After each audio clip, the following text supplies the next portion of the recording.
Bonjour frères et sœurs, que le Seigneur vous bénisse. Je suis très heureux encore de ce que nous puissions nous retrouver et avoir la grâce de partager ce moment autour de la parole du Seigneur.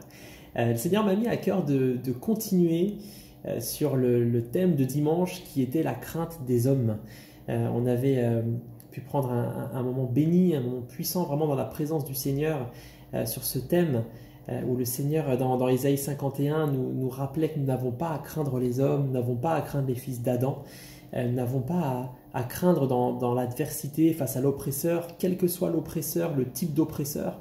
On a vu qu'il pouvait y avoir des Goliaths, des pharaons, des Madianites, des types d'oppresseurs différents, mais devant Dieu, ce n'était que de l'herbe. Nous l'avons vu ensemble, ce n'est que de l'herbe. Nous n'avons pas à avoir peur de l'herbe, parce qu'avec nous, nous avons l'Éternel des armées. Le texte nous dit « L'Éternel des armées est son nom ». Et le Seigneur veut vraiment que nous nous souvenions de qui nous sommes. Nous avions dit ensemble dimanche que la frayeur n'était pas causée par le type d'adversaire, d'oppresseur, d'homme que nous avions en face, mais la frayeur que nous avons, elle était causée par le fait que nous ne savions pas qui nous étions en Dieu et que nous avions peut-être oublié qui était l'Éternel et de quoi il était capable. Donc le premier des miracles, la première des choses que Dieu veut faire, c'est de mettre cette conviction, de mettre cette paix dans notre cœur afin que nous sachions qui nous sommes en lui et que nous n'ayons pas peur, quel que soit l'adversaire, quel que soit le géant, quelle que soit l'autorité, que nous soyons en paix parce que celui qui est avec nous, c'est l'Éternel des armées. Béni soit son nom. Amen. Et nous allons continuer donc sur ce thème de la crainte des hommes autour de 2 points. Le premier point que je voulais vous partager, c'était que faire ou ne pas faire dans les moments où nous sommes dans le combat, face à l'adversaire. C'est une chose de ne plus avoir peur, merci Seigneur, c'est vraiment un miracle, mais peut-être que le combat continue. Et alors, qu'est-ce qu'il faut faire ou pas faire? Et je vous invite à ce qu'on ouvre la parole du Seigneur dans le livre de Matthieu, Matthieu 26. Nous sommes au moment où Jésus va être arrêté. Et au verset 51 à 54, il nous est dit « Un de ceux qui étaient avec Jésus étendit la main, tira son épée, frappa le serviteur du souverain sacrificateur et lui emporta l'oreille. » Alors Jésus lui dit « Remets ton épée à sa place, car tous ceux qui prendront l'épée périront par l'épée. Penses-tu que je ne puisse pas invoquer mon Père qui me donnerait à l'instant plus de 12 légions d'anges ? Comment donc s'accompliraient les Écritures d'après lesquelles il doit en être ainsi ? Amen. » Mon frère, ma sœur, on est dans un moment où il y a véritablement une oppression. Il y a des personnes qui sont là pour arrêter Jésus. Il y a des personnes qui sont là pour le mettre au fer. On en veut au Seigneur. Il n'y a pas d'autre objectif pour ces personnes que d'être contre Jésus. Et là, à ce moment-là, il y a un de ceux qui étaient présents qui a cette réaction qui est très humaine, c'est « je vais défendre, je vais agir dans le moment du combat face à l'oppresseur ». Et qu'est-ce qu'il fait? Il tire son épée, donc il prend l'arme qu'il a sur lui, l'arme qu'il pense adaptée, il tire son épée et il frappe. À ce moment-là, cette personne, il lui emporte l'oreille. Et là, le Seigneur pourrait être touché de cette réaction, du fait qu'il veuille le défendre, mais non, il va lui dire « Remets ton épée à sa place ». Pourquoi? Parce que celui qui prend l'épée, il mourra par l'épée. Le Seigneur il est en train de lui dire « C'est pas la solution que j'ai moi, c'est pas ce qui est prévu par moi, ce n'est pas le plan que moi j'ai mis en place ». Et dans nos vies, mon frère, ma sœur, si nous nous confions dans le Seigneur, si nous lui disons « Tu es l'Éternel des armées, agis pour moi », il faut lui le laisser agir. Il faut qu'il agisse comme il en a envie. Et il faut que nous soyons inspirés par le Saint-Esprit pour savoir quoi faire au bon moment, avec quelle bonne arme. Là, le Seigneur le reprend et lui dit « Ce n'est pas la bonne arme. Ce n'est pas l'arme qui est adaptée. » Et dans ta vie, mon frère, ma sœur, j'aimerais vraiment t'inviter à prendre les armes qui sont les armes de Dieu. Toujours à savoir, percevoir qu'est-ce que Dieu a prévu comme arme. Même si ça te semble logique, les personnes sont venues avec finalement de la violence, des bâtons, des épées. Je réagis avec la même chose, mais ce n'est pas l'arme que le Seigneur a prévue. Il a prévu face à Goliath simplement quelques pierres et une fronde. Il a prévu face aux Madianites une armée finalement très réduite. Il a prévu face à Pharaon simplement ce Moïse qui était seul avec son bâton. Mais ça suffisait au Seigneur. C'était l'arme qu'il avait prévue. Et toi, il faut que tu frappes avec les armes spirituelles. Il faut que tu cherches les armes d'en haut. Parce que le Seigneur pourrait ne pas valider ce que tu es en train de faire. Et là, finalement, l'action que tu fais, elle serait pire que le mal. Ça pourrait envenimer les choses. Imaginez, allons plus loin, mais si finalement ceux qui sont venus arrêter Jésus réagissent eux aussi et commencent à frapper par l'épée les disciples, il pourrait y avoir une accumulation, une escalade. Le Seigneur n'avait pas prévu cela.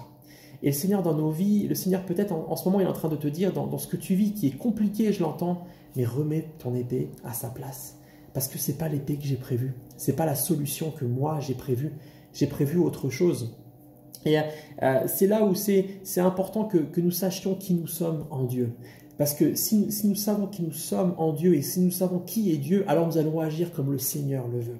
Et c'est ce qui est dit au verset 53. Le Seigneur, il est entouré par ses disciples et tous auraient pu prendre l'arme et frapper eux aussi, défendre. Et le Seigneur, il leur rappelle, il va leur dire cette phrase incroyable. Il va leur dire, mais tu ne penses pas que je peux maintenant invoquer mon Père?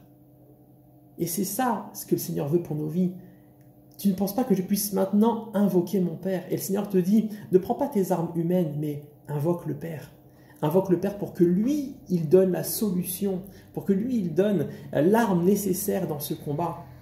Et là, il lui dit cette phrase qui est incroyable, « Et mon Père m'enverrait 12 légions d'anges. » J'aimerais te montrer un petit peu ce comparatif que le Seigneur Jésus fait. Il est entouré par ses 12 disciples à ce moment-là, par ses 12 moyens humains, ses 12 finalement moyens très limités face à peut-être cette armée, cette troupe qui vient. Et là, le Seigneur il dit, mais moi, mon Père peut me donner 12, le même chiffre, 12 légions d'anges, des milliers d'anges puissants et glorieux qui viendraient. C'est donc que si je ne veux pas que tu frappes, j'ai ma raison, ce n'est pas la bonne arme. Et mon frère, ma sœur, utilise l'arme de Dieu, utilise l'arme du chrétien qui est d'invoquer le nom de l'Éternel. L'Éternel des armées est son nom et l'arme dont tu as besoin. Comme David qui se présente face à Goliath, c'est « je marche contre toi au nom de l'Éternel des armées ». Comme le Seigneur qui a dit à David, comme le Seigneur qui a dit à Gédéon « je suis avec toi ». Le grand « je suis » est avec toi. Invoque-le dans ces moments-là et remets ton épée humaine à sa place. Remets ton épée à sa place. Le Seigneur il dit au verset 54, c'est quelques mots qui peuvent être perçus comme d'une manière terrible. Il dit « il doit en être ainsi, l'écriture doit s'accomplir ainsi ». Mon frère, ma sœur, le Seigneur a un plan, même dans l'adversité, même face à l'oppresseur, même dans les difficultés, le Seigneur a un plan, il n'est pas pris au dépourvu. Sa parole nous dit qu'il est avec nous tous les jours. Et donc, il ne nous abandonne pas. Il a prévu des choses même dans ces moments, donc il a une solution, il a un plan pour t'en sortir. Et il doit en être ainsi. Il y a quelque chose que le Seigneur a prévu et tu dois invoquer son nom, tu dois ranger tes moyens humains pour que ce soit vraiment sa volonté qui se passe et que ton géant puisse être abattu. Que vraiment tu puisses le laisser agir pour que sa pleine puissance se révèle et que enfin tu te sors de cette situation. Mon frère, ma sœur, dans le combat, laisse le Seigneur agir. Laisse celui qui peut, l'Éternel des armées, laisse-le agir et combattre pour toi. Ne saisis plus ton épée, tes moyens humains, vraiment, mais invoque le Seigneur afin qu'il se passe ce qui est dans sa volonté. Même ce combat est prévu et doit amener quelque chose. Tu peux en ressortir avec quelque chose dans le Seigneur. Il doit en être ainsi, comme pour le Seigneur Jésus. Et le deuxième point que je voulais voir avec vous, donc on a vu ensemble avant le combat, la paix que le Seigneur veut mettre dans nos cœurs, cette certitude que nous n'avons pas à craindre les hommes. Pendant le combat, nous devons laisser le Seigneur faire et invoquer son nom afin que sa volonté se passe et que ce soit les armes de Dieu qui se manifestent. Et le Seigneur m'a mis aussi cette pensée, mais aussi après le combat, après la difficulté. Après que les hommes se soient retirés, le Seigneur a abattu le géant. Le Seigneur a permis que les choses se soient passées, la paix est retrouvée. Et quelle est la victoire? Il y a une victoire bien sûr sur le géant, il y a une victoire sur la difficulté, mais peut-être aussi que cette difficulté, ce combat a laissé une trace dans ta vie. La difficulté, le combat a laissé une marque, quelque chose où tu as une fatigue, tu as été blessé peut-être, tu es meurtri dans ta chair, dans ta foi, dans ton âme. Il y a des choses qui te sont marquées par les coups, par la violence que tu as reçue peut-être dans ces moments. Et ok, tu es vainqueur de l'oppresseur, mais dans quel état es-tu? Et j'aimerais vraiment te dire ce matin, la victoire totale, la victoire que le Seigneur veut pour toi, c'est le fait que tu puisses être relevé. C'est le fait que tu aies gagné, bien sûr, dans ton combat, mais dans le après, que tu sois aussi relevé. Il ne te laisse pas, le Seigneur, dans un état affaibli. Il veut maintenant te relever. Et pour pouvoir être totalement relevé, pour qu'il y ait une victoire totale, la victoire totale, c'est le fait de pouvoir réussir, même maintenant, à pardonner. Il faut que tu puisses pardonner à l'homme qui t'a fait du mal, à la femme qui t'a fait du mal, à l'oppresseur qui était contre toi. Romains 12, versets 18 à 21 nous dit « S'il est possible, autant que cela dépend de vous, soyez en paix avec tous les hommes. » Verset 19 « Ne vous vengez pas vous-même, bien-aimés, mais laissez agir la colère, car il est écrit « À moi la vengeance, c'est moi qui rétribuerai, dit le Seigneur. » Mais si ton ennemi a faim, donne-lui à manger. S'il a soif, donne-lui à boire, car en agissant ainsi, ce sont des charbons ardents que tu amasses sur sa tête. Ne sois pas vaincu par le mal, mais vainqueur du mal par le bien. Amen. Frère, ma sœur, Dieu veut que tu sois en paix avec tous les hommes, même ceux qui ont été contre toi, même ceux qui t'ont fait du mal. Lorsque le combat est terminé, le Seigneur veut que tu arrives à pardonner. La volonté de Dieu, c'est le pardon. Frère, ma sœur, Dieu veut que tu pardonnes. Pourquoi ? Parce que dans le ressentiment, dans la haine, dans la colère, il y a une prison qui t'enferme. Et le Seigneur ne veut pas que tu sois emprisonné, alors que le pardon, il est libérateur. Le pardon, il est libérateur pour ta vie, il y a une puissance qui se manifeste et tu es totalement libéré de ton adversaire. Tant que tu as du ressentiment, tant que tu as de la haine, de l'aigreur face à lui, tu es attaché à lui. Tu es dépendant de lui pour quelque chose, il a encore une influence sur toi. Mais la vraie puissance, c'est la libération dans le pardon. Pardonner à ton adversaire, c'est vraiment passer au-dessus, c'est être totalement rétabli. Et tu as besoin de cela pour que cette page soit tournée dans ta vie, que les meurtrissures soient guéries, que tes blessures soient guéries en Jésus-Christ. Tu as besoin d'en être libre. Ce matin, je te le dis, il faut que tu sois libre dans le Seigneur par le pardon, par la puissance du pardon. C'est la puissance que le Seigneur a manifestée pour nous, le pardon de nos péchés. Il n'a pas eu de ressentiment envers nous, mais il est venu nous pardonner à la croix. Il nous a aimés. Et le verset 19 nous dit que le Seigneur déclare que la vengeance est à lui. C'est lui qui doit se venger. Là, il y a vraiment une position d'appartenance. Il te dit, mon enfant, c'est à moi. Ne touche pas à cela. Ne touche pas à cela, parce que l'homme voudra toujours se venger par des choses humaines et cela engendre toujours plus, cela engendre toujours plus de colère, etc. De vouloir le fait de se venger, tu te venges de ton adversaire et lui veut se venger de toi ensuite. Alors le Seigneur, il va amener la paix et le pardon qui arrête toute chose, qui fait taire les combats. Et c'est le Seigneur qui doit l'exercer, pas toi-même. Le Seigneur, il dit ici, en disant « à moi la vengeance, à moi la rétribution », il dit « c'est moi seul qui rétribue ». Qui es-tu pour rétribuer ? Est-ce que tu aimerais, toi, qu'un homme te donne la rétribution pour tes péchés, pour tes fautes? Non, tu souhaites que ce soit Jésus, afin que ce soit juste, afin que ce soit dans l'amour du Seigneur, dans l'amour de l'agneau qui a donné sa vie pour toi. Donc toi-même ne cherche pas à être le rétributeur, à être celui qui va donner maintenant la rétribution. Laisse-la au Seigneur pour être en paix, abandonne-la. Seigneur, même si je ne vois pas la rétribution de mon vivant, je te la laisse parce que tu es juste, parce que c'est toi qui vas juger, c'est toi qui vas me faire justice, c'est toi qui vas être mon avocat, Seigneur. Et moi, je veux juste le pardon et la paix. Je veux passer à autre chose maintenant. Je veux en être libéré.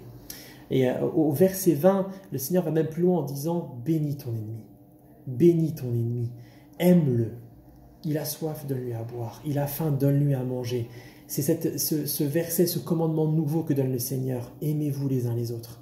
Aimez. Il est dit, Matthieu 5, 44 à 48, vous avez appris qu'il a été dit, tu aimeras ton prochain et tu haïras ton ennemi.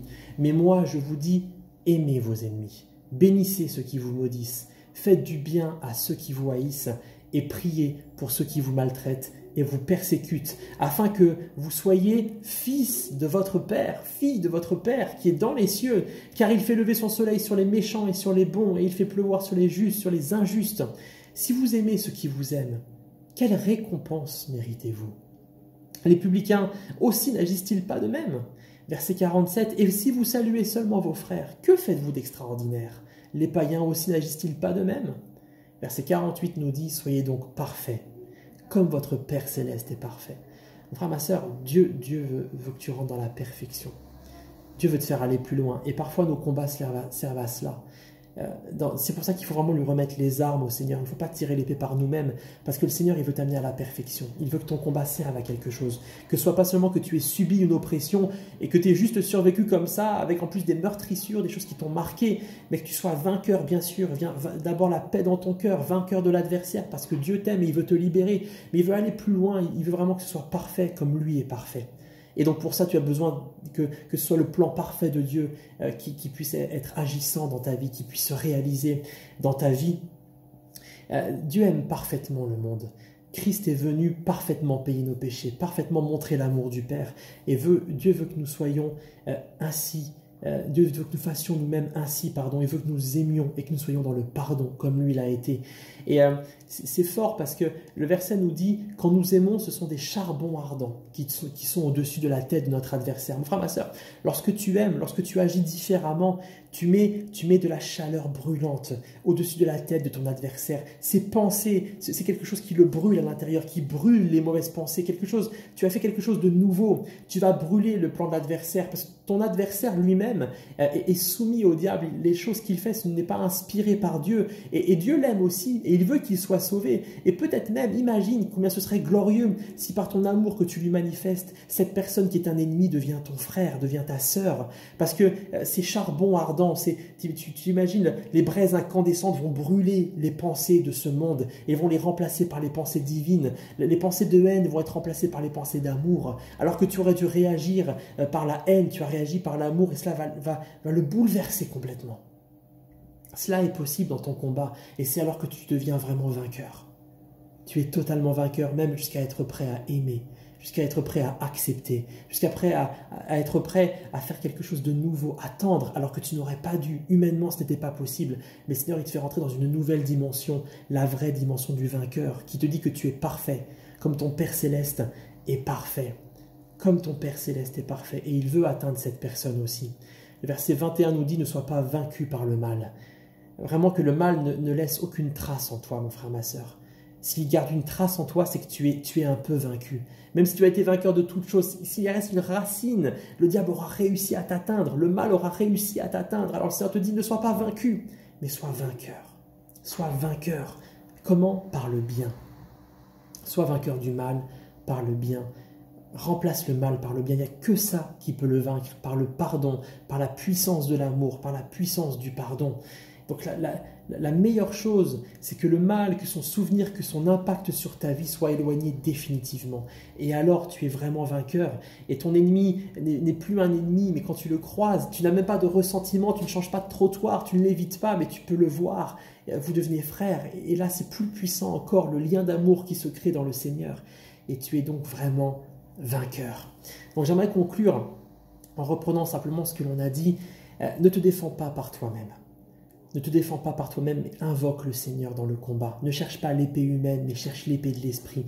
Laisse Dieu te défendre. Il a un plan et même dans la difficulté, il veut exercer son plan. Il y a quelque chose qui est écrit, qui doit se réaliser. Comme Jésus l'a dit, range ton épée, l'écriture doit se réaliser. Donc ce matin, j'aimerais t'inviter vraiment à chercher les armes de Dieu et à chercher vraiment le plan de Dieu, même dans les combats. Ne crains pas les hommes, mais justement crains le Seigneur et crains le fait de ne pas accomplir ce que le Seigneur veut pour toi, même dans les combats.